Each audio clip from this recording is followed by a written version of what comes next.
Seja muito bem-vindo a mais um Filosofia para Todos,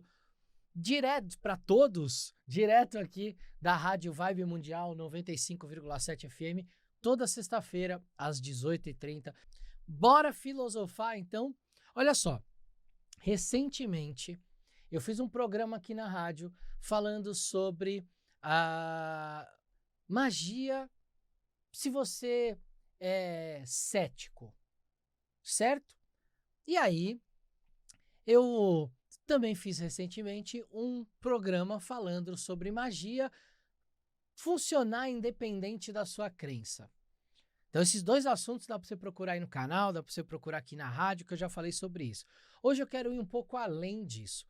Eu quero falar um pouco hoje com vocês sobre a construção do pensamento mágico humano e como ele se desenvolveu ao longo das eras até chegar no que a gente chama hoje de magia moderna, de filosofia moderna.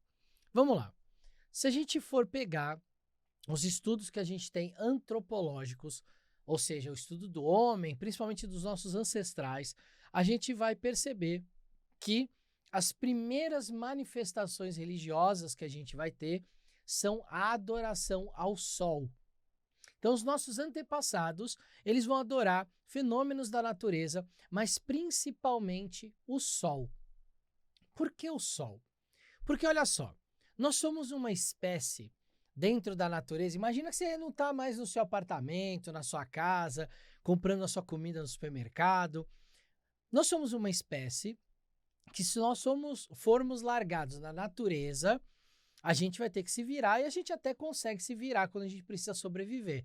Mas não dá, por exemplo, para a gente competir com a caça de um leão. Não dá para a gente, por exemplo, enxergar tão bem à noite como um felino, uma ave de rapina, como a coruja, por exemplo.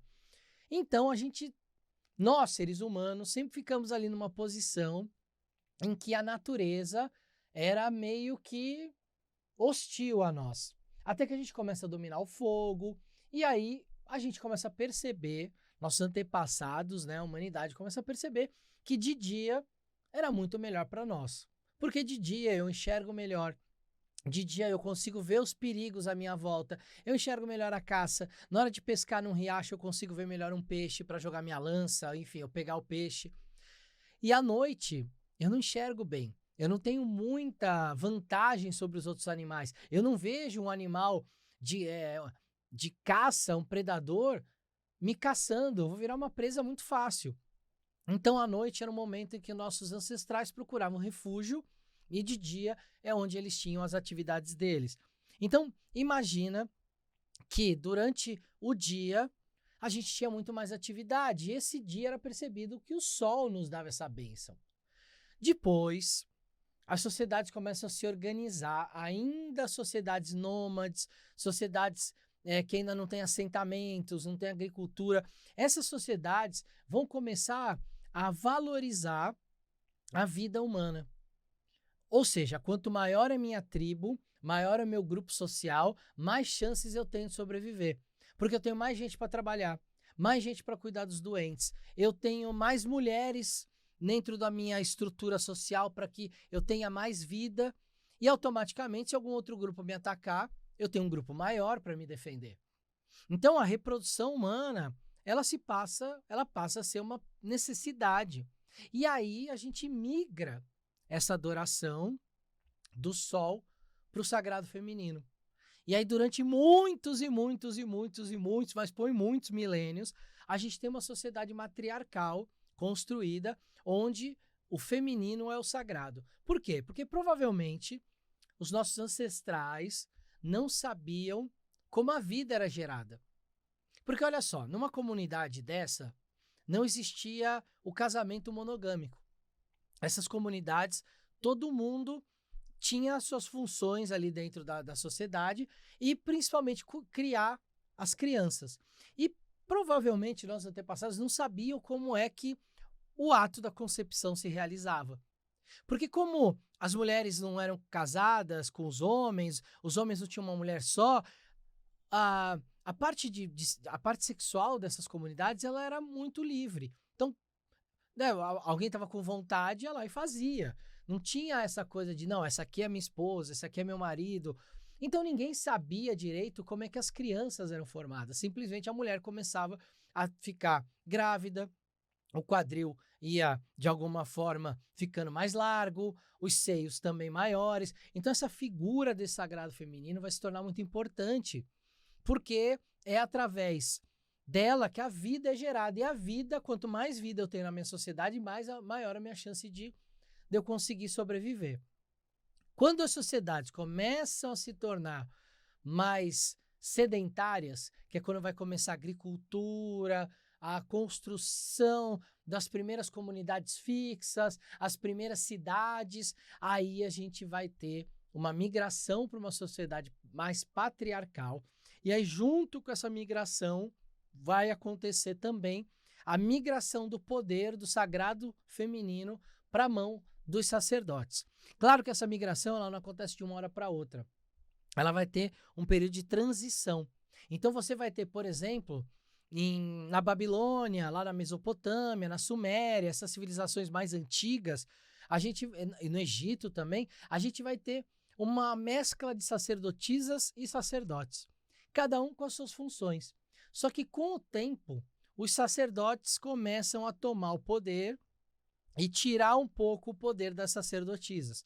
Esse poder das sacerdotisas, eles vão diminuindo até que a gente pode observar o fim deles na Grécia.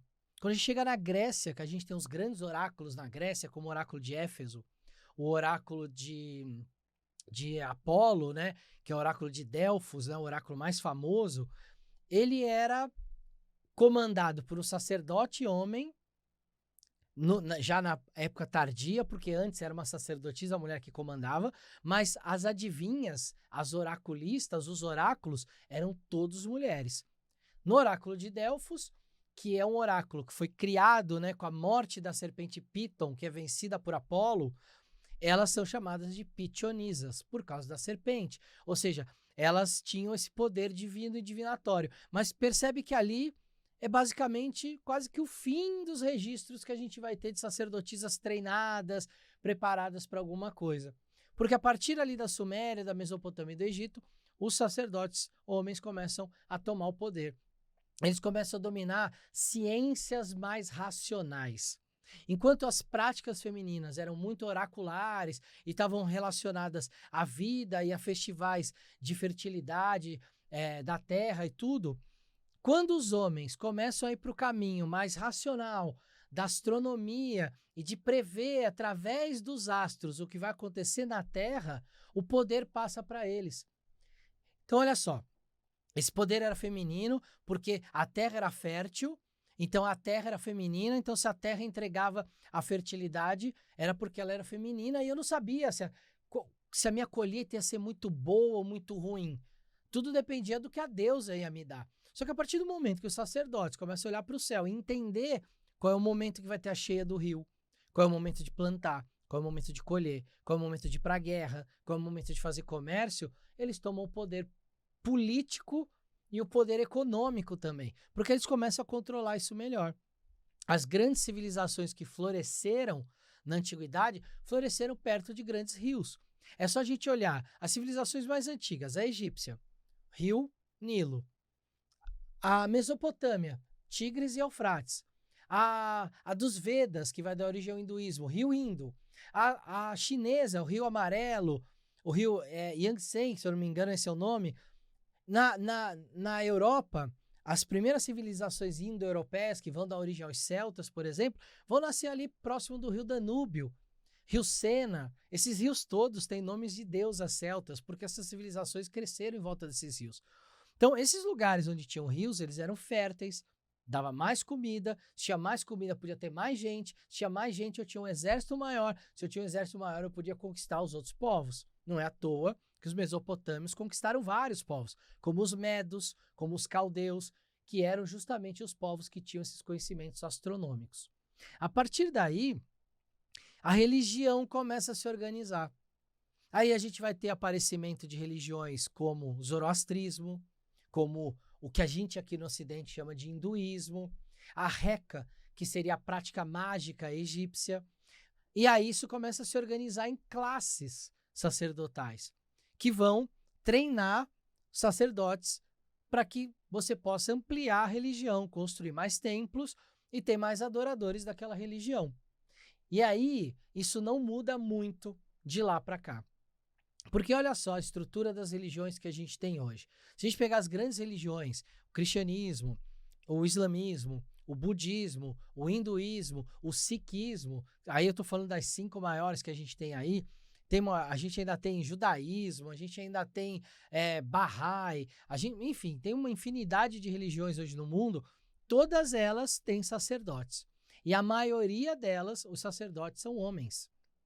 Então isso não mudou com o tempo. A religião se tornou uma forma de expressão do sagrado, mas racionalizada através de um dogma que normalmente são escrituras sagradas. É assim no cristianismo com a Bíblia, é assim no islamismo com o Corão, é assim no judaísmo com a Torá, é assim no sikhismo com o Guru, que é o livro onde estão todos os ensinamentos dos 10 gurus anteriores, é assim no Bahá'í, que tem todos os livros sagrados como a sua base, ou seja, o budismo também tem os seus escritos, né? A gente começa a olhar e a gente vai vendo que essas religiões acabaram se tornando dogmas porque elas têm isso escrito. Tem uma religião aqui no Brasil, uma não, tem várias, né? Mas eu quero pegar essa como exemplo, de matriz africana. A gente tem o candomblé, a gente tem a macumba carioca, a gente tem a umbanda, que é uma religião de matriz africana, que tem práticas muito antigas no Brasil, mas que foi oficializada, bem entre aspas, ok? Em 1908. A Umbanda, ela é uma religião que ela não tem um dogma. Ela tem muito mais a ver com o trabalho mágico e místico de você entrar em transe e a partir de entrar em transe você pode aproximar de você um orixá ou incorporar uma entidade que trabalhe na linha de um orixá. Ah, Léo, como é que é isso? Vamos lá. Os orixás são representações divinas de forças de natureza. São como se fossem deuses, vamos dizer assim, para ter um entendimento mais fácil. Mas existem pessoas que, quando desencarnam, quando morrem, escolhem trabalhar naquela linha de um orixá. Então, por exemplo, uma pessoa que se afina muito com uma energia de cura, alguém que foi um médico em vida, morreu e fala assim, eu quero continuar trabalhando, eu gostei de trabalhar com essa energia de cura como médico. Pô, acho que eu vou trabalhar numa linha de preto velho, trabalhar com ervas, com cura, com toda essa parte que eu gosto, que eu sempre gostei. E essa pessoa vai lá ser o espírito que vai incorporar num médium na Umbanda como um preto velho. Só que esse médium da Umbanda, esse meio, né, o médium, o nome médium, é porque ele é um meio de manifestação entre o mundo espiritual e o mundo físico, ele pode ser homem ou mulher. O pai de santo pode ser a mãe de santo. Um babalorixá pode ser um homem ou uma mulher. Então, você tem, dentro dessas religiões de matriz afro, hoje, sacerdotes de ambos os sexos, ou de ambas representações de gênero. Enfim, isso mostra que a gente ainda tem algumas manifestações, principalmente essas que são mais ancestrais, mais primitivas. E primitivas, gente, quando eu digo primitivo, eu digo no sentido de ser primevas, de serem mais antigas, da onde as coisas nascem, não de serem atrasadas, não é isso. Essas religiões, elas são muito antigas, então elas ainda mantêm muitas coisas dessa mescla anterior a essa organização sacerdotal.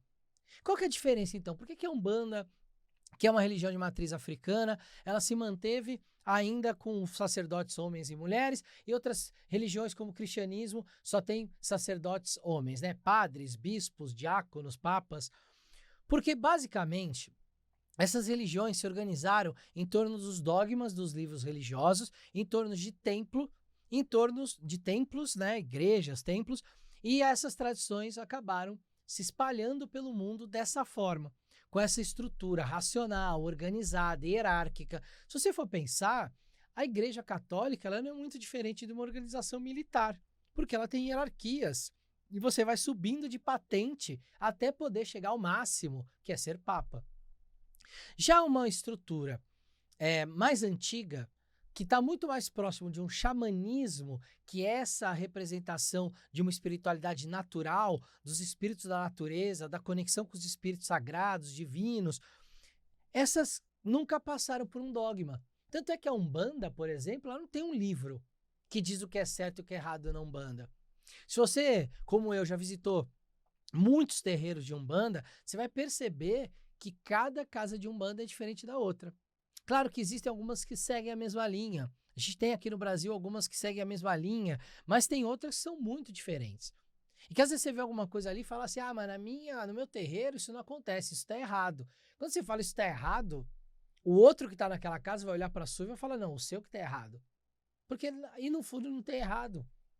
Porque não tem um dogma. Quando não tem um dogma, não tem uma hierarquização no sentido de, tem que ser desse jeito. Pode ser de vários jeitos diferentes, porque é uma espiritualidade muito mais sentida e menos pensada. É uma espiritualidade muito mais a ver com a prática de um coletivo que sente o transe em conjunto do que uma prática muitas vezes individual. Quando a gente pega o cristianismo, por mais que a gente veja a missa, mas o cristianismo ele trabalha muito com práticas individuais. Você reza o Pai Nosso normalmente antes de dormir, sozinho. Você, quando está num mosteiro, está se preparando num seminário, alguma coisa para ser padre, tem ali as aulas em conjunto, mas aquilo tem muito mais a ver com você, do seu sacerdócio, como vai ser o seu sacerdócio. Na Umbanda, por exemplo, isso é mais coletivo.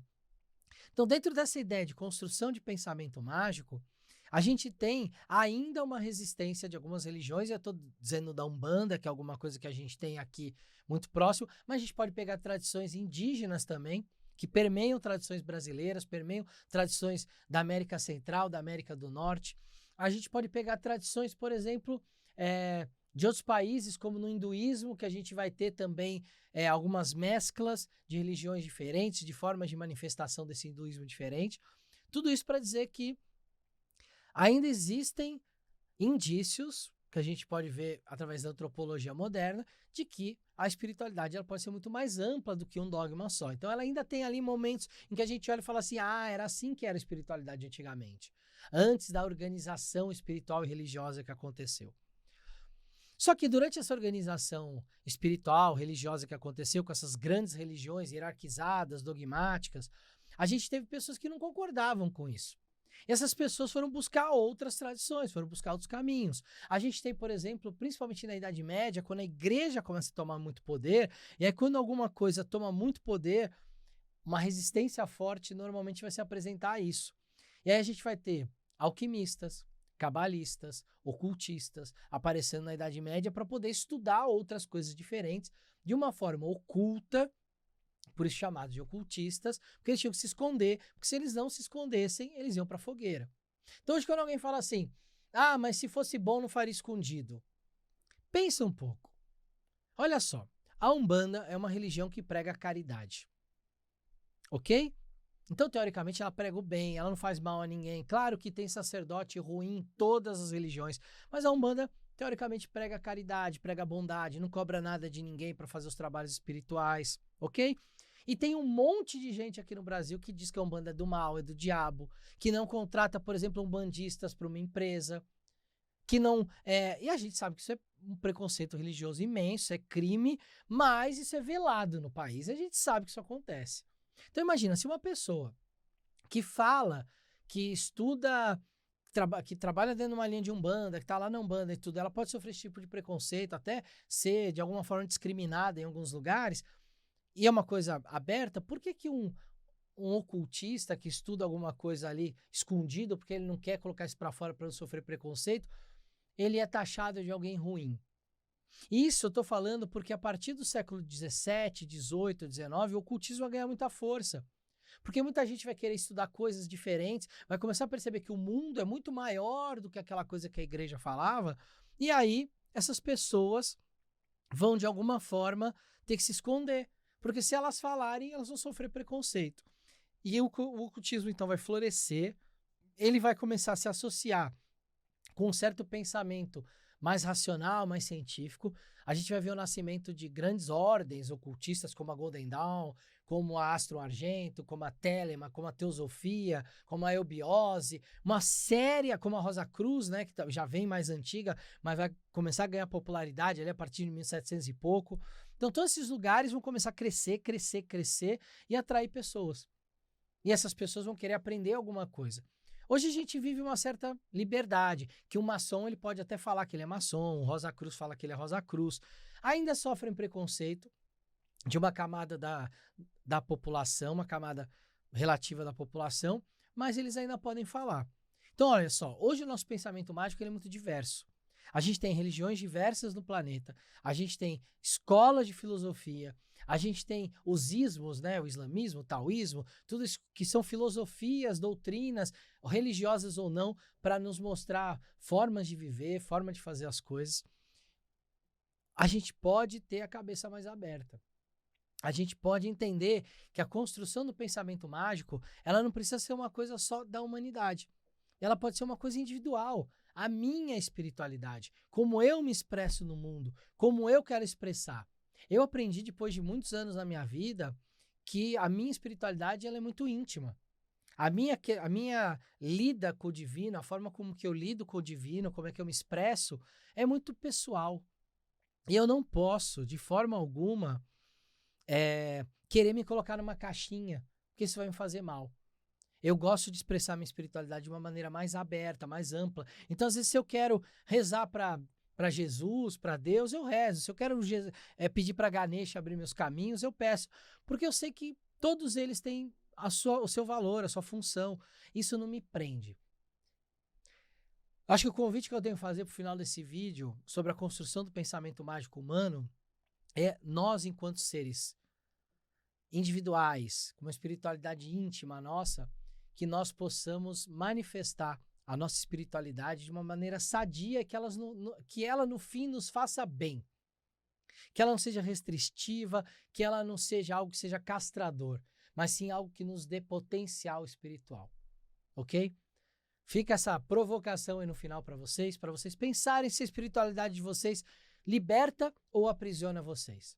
Um beijo no coração e a gente se vê no próximo Filosofia para Todos aqui às 18h30, toda sexta-feira, na Rádio Vai Mundial ou aqui no Conhecimentos da Humanidade. Até lá!